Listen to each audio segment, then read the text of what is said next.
Hi, ഇന്നത്തെ ഈ ഒരു വീഡിയോ എന്ന് പറയുന്നത് ബൊട്ടോക്സിനെ കുറിച്ച് തന്നെയാണ്. ബ്രസീലിയൻ ബൊട്ടോക്സിനെ കുറിച്ച് ഇപ്പൊ ഒത്തിരി എൻക്വയറീസ് വരുന്നുണ്ട് ബ്രസീലിയൻ ബൊട്ടോക്സിനെ കുറിച്ച്. അപ്പൊ അതിന്റെ ഒരു ഡീറ്റെയിൽസ് തരാൻ വേണ്ടിയിട്ടാണ് ഇന്നത്തെ വീഡിയോ. ബ്രസീലിയൻ ബൊട്ടോക്സ് ചെയ്യുമ്പോഴത്തേക്ക് നിങ്ങൾക്ക് എല്ലാവർക്കും അറിയാവുന്നത് തന്നെയാണ്. അതായത് കെമിക്കലി ട്രീറ്റഡ് ആയിട്ടുള്ള ഹെയറിന് ഉണ്ടാവുന്ന ഡാമേജസ് ഒക്കെ മാറ്റാൻ വേണ്ടിയിട്ടാണ് നമ്മൾ ബ്രസീലിയൻ ബൊട്ടോക്സ് ചെയ്യുന്നത്. ഇത് ഒരു പെർമനന്റ് സ്ട്രൈറ്റ് ലുക്ക് അല്ല, എന്നാൽ അത്യാവശ്യം കുറച്ച് സ്ട്രൈറ്റ് ലുക്ക് കിട്ടുകയും ചെയ്യും. അതുപോലെ തന്നെ ഡാമേജ് എല്ലാം മാറും, ഹെയർ ഗ്രോത്ത് ഉണ്ടാവും.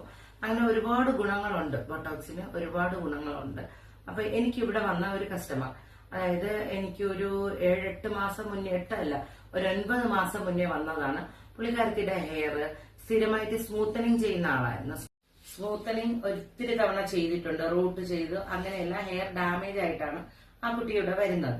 അപ്പോ പുള്ളിക്കാരത്തി സ്പാ എല്ലാം കൃത്യമായിട്ട് ചെയ്യാറുണ്ട് എന്നാണ് പറഞ്ഞത്.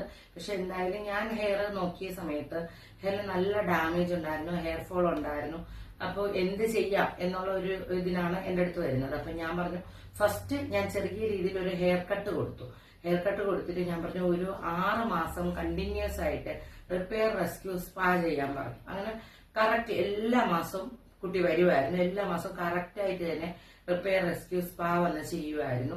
അത് കഴിഞ്ഞിട്ട് 6 മാസം കഴിഞ്ഞിട്ട് 7ാമത്തെ മാസം ഞാൻ ഇതുപോലെ തന്നെ ബ്രസീലിയൻ ബൊട്ടോക്സ് നമുക്കൊന്ന് ചെയ്ത് നോക്കാമെന്ന് പറഞ്ഞു. അതിനുശേഷം ബ്രസീലിയൻ ബൊട്ടോക്സ് ചെയ്തു. അത് കഴിഞ്ഞിട്ട് ഒരു 4 മാസം കഴിഞ്ഞപ്പോൾ പുള്ളിക്കാരത്തിക്ക് കളർ ചെയ്യാനൊരു മോഹം ഉണ്ടായിട്ട് കളർ ചെയ്തു. പക്ഷെ എല്ലാം കറക്റ്റ്, പറയുന്ന കാര്യങ്ങളെല്ലാം പുള്ളിക്കാരത്തി കറക്റ്റായിട്ട് തന്നെ ചെയ്യുമായിരുന്നു കേട്ടോ. ആഫ്റ്റർ കെയർ കാര്യങ്ങളെല്ലാം കൃത്യമായിട്ട് ചെയ്യും. ഞാൻ എന്തൊക്കെ പറഞ്ഞാലും അതെല്ലാം പുള്ളിക്കാരത്തി കറക്റ്റായിട്ട് ചെയ്യുമായിരുന്നു. അതിനുശേഷം കളറിങ് ഒരു തവണ ചെയ്തായിരുന്നു. പക്ഷെ പുള്ളിക്കാരത്തിയുടെ ഹെയറിൽ ഭയങ്കരമായിട്ടുള്ള വിസിബിൾ ആയിട്ടുള്ള മാറ്റം ഉണ്ടായി. അതായത് ഹെയർ ഗ്രോത്ത് ഉണ്ടായി, കുറച്ചുകൂടെ ഹെയറിന് തിക്നെസ് വന്നു, അതുപോലെ തന്നെ ലെങ്ത് കൂടി, അതുപോലെ തന്നെ ഹെയറിന്റെ ഡാമേജുകളെല്ലാം കുറഞ്ഞു.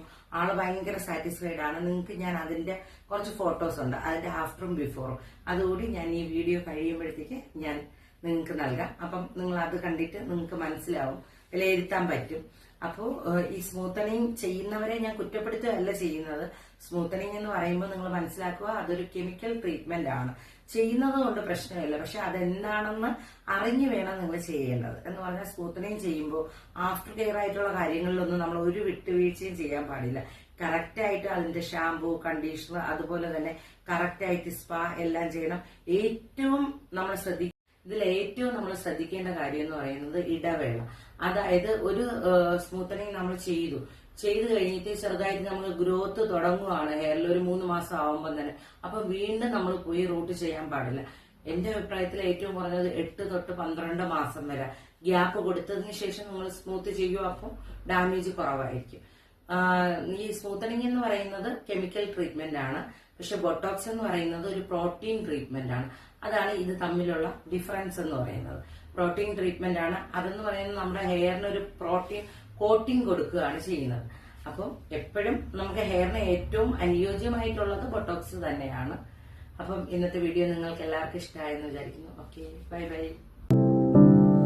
ஞாபகம் மோதுதே, மனம் ஏங்குதே, ஞாபகம் வருகுதே, உள் தவிக்குதே, இமை மூடாமல்